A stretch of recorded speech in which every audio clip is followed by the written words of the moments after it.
Hey everyone, so this video is a viewer request from Calvin Wongsons, I think. Yeah, Calvin Wongsons, who viewed my video of the review on the Samsung Galaxy Discover, the pay-as-you-go TELUS smartphone. Basically, he wanted just a quick overview of all the different functions to see how texting and web browsing looks on this, and I thought I might as well just cover all the basics and all the things that it comes with. So I will be doing a comparison to the Samsung Galaxy Nexus, just so you guys can see the cheaper end compared to the higher end over here. So first off, I'm just gonna start them up and see how long that takes. So they're both starting up there, and as you can already see, the screen on the Galaxy Nexus is black, like black, but here it's a little faded and kind of not so nice looking. But let's see how long it takes them to start up completely.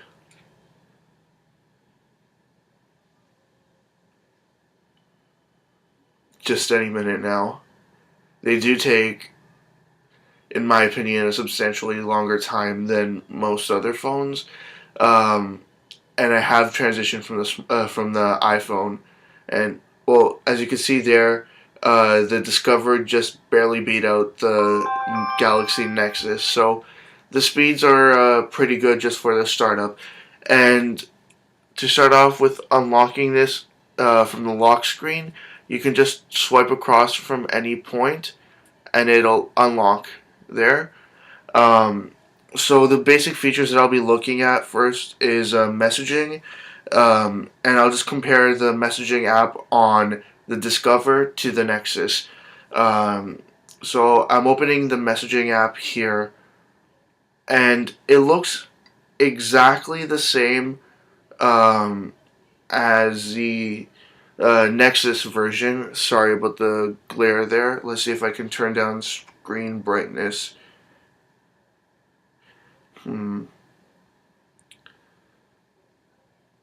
Yeah, this is another thing that I didn't quite like. It's more difficult to reduce the screen brightness on these phones than I'd like it to be. Like I'd rather be able to adjust it more easily. So there, I just reduced the screen brightness there, and the screen on the Discover gets a lot darker than the screen on the Nexus. The Nexus seems to stay still brighter than the Discover. But yeah, the texting features looked exactly the same. They function the same way. The only thing that I noticed was a separation of the settings button on the side for messaging, the classic three dots in the corner there. Um, but for this phone, for the Discover, it lacks the three dot settings at the corner. It just has the one for new message and another one for search. Um, this one, though, the Nexus has all three of them. So next for browsing, it did come installed. The Discover came installed with a basic browser, but it also did come with Google Chrome on it as well. So, like, I mean, that's pretty much what you're gonna get out of most Google certified smartphones out there. They're gonna have access to Chrome, and Chrome is possibly the best mobile browser available at the moment, comparable to Safari. But if you're not a Mac user, Safari is not going to be the best choice for you. Now, a physical difference that I like is that here the buttons are actually part of the screen there. So like once you shut it off, let me see here. You shut it off, and the screens are gone. The buttons are gone. But on the Discover, it's hard to see there, but they're always present at the bottom. Let's see, there. They're always present at the bottom, and I don't really like that. Either way, you're likely to accidentally press them on the Discover or on the Nexus. So accidents happen. Just back out of whatever you pressed, and everything will be fine. Um, but yeah, the browser, I wouldn't suggest using the basic browser. Just automatically use Chrome, and you can set it up to work with just Chrome every time you want to open a URL from like an email or that somebody posted on Facebook. You can set up really simply. Sorry. It has the full Google Play Store available on it. I'm pretty sure all apps were able to work on this phone. Um, and it does work fairly fast. And one thing that I probably should have mentioned again is the expandable memory. It did only come with 4 gigabytes of internal storage, which is actually about 2 gigabytes after um, the software and all the other stuff that's already included on the phone. Um, and it has expandable memory up to 32 gigabytes. So that's a good thing. Like, I don't see you needing more than 32 gigabytes on your cell phone. It's more than enough to store games, different applications, songs. I could have my entire music library on here and still have extra room for several more gigabytes of information. So you're definitely not going to run out of storage space on this if you get a 32 gigabyte micro SD card. Um, I'm pretty sure it just takes full size SIM cards. Let me just see. Probably not the best thing to try to open these phones without nails. But yeah, the back cover just pops off. Like I'm pretty sure I said in my previous video, it is pretty flimsy and just cheap plasticky feel. The micro SD card just goes in the side there. So on the left side of the phone there. The camera's pretty decent on the back of this. It does not have a front-facing camera, so there's not going to be any like decent Skype on here unless you want to like point it away and be like, "Hey, I'm here." It would be kind of funny though. Um, yeah, you can pretty much just get the entire Google suite of applications that um, Google makes, and they'll be the same across all of your Android devices. So if you already have like a Google certified tablet and you have your contacts under people there, it will transfer right over to any other device that you have with the same Google application. Um, and that I just really like. It's not like with the iPhone. If you switch from iPhone to something else, you're not going to be able to get all your contacts transferred over as easily. But if you switch from one Android phone to another Android phone, which there are many to choose from, you can transfer certain information really easily, sometimes without even any effort, anything more than just downloading that application again. Um, but yeah, the screen is fairly responsive, as you can see there, for the most part. Let me try upping the brightness again on this. So yeah, if you can see there,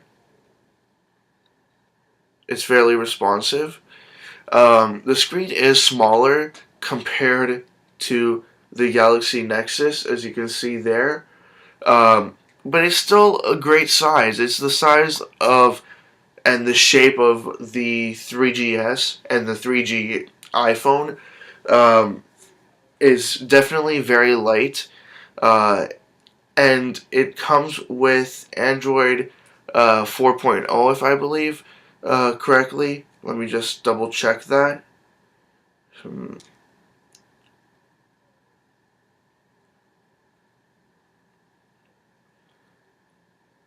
About phone software 4.0.4, so that's pretty good.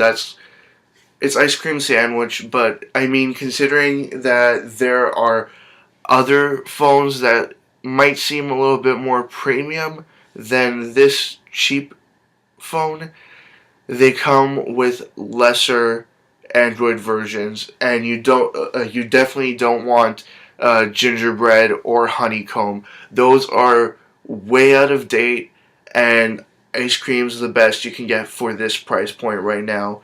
Like I said, it was a pay-as-you-go phone. It's no longer on a special price, but it is still $99 if you want to get it with SIM card activation already paid for in that price, and first month's calling free included. So why not go pick it up? It's available at Best Buy and Future Shop. The camera, I'm not gonna try to take any pictures and show them because the screen isn't showing well there. As you can see me reflected in the screen of it. Um, but I'll say this: the quality of the screen isn't the best. The pictures don't look that great. They look kind of washed out, but it's still a pretty decent phone. I'm gonna try connecting to YouTube and play a video or something, or even just play a song to test out the speakers. Like, let's see here. Um, Here, the last song I had loaded on here was a No Doubt song, so I'll just play it so you guys get an idea of how the speakers work.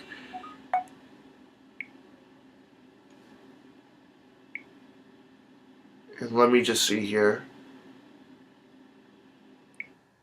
Here, I'll play a Beatles song.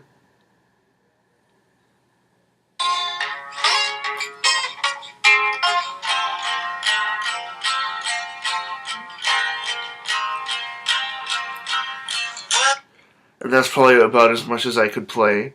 Um, and then compared to the Galaxy Nexus, which I think has pretty weak speakers, um, here's a song from Portal 2.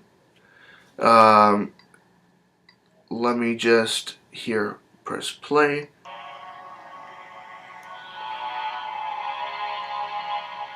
And that's on full blast and is still weaker than the speakers on the Galaxy Discover. So I don't know if you are able to buy a phone on a contract or some kind of carrier plan. Go ahead and look at the more premium phones. But if you're not able to, or you're just only interested in pay-as-you-go phones or prepaid phones, definitely consider the Samsung Galaxy Discover. It's available with Telus, but if I understand correctly, it's cheap to unlock it. So you might as well just unlock it and use it on another carrier. Now, I know not all carriers will cover the signal that this phone operates on.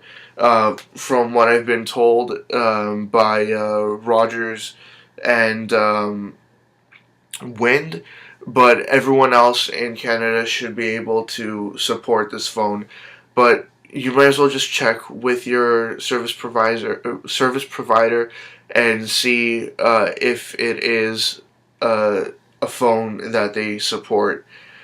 Because I know, for example, with the iPhone, at first not everyone supported it, but as the years go on, more and more providers have been supporting it. Anyways, that was just an overview of several features on the Samsung Galaxy Discover. Um, in comparison to the Samsung Galaxy Nexus. And hopefully that helped. If it didn't, just let me know in the comments below what more you want me to say. Um, I'll write you guys a full explanation of the features on this phone, and you can also check out my website for more information on this phone and other electronics and stuff like that. So that was it, the Samsung Galaxy Discover. See ya.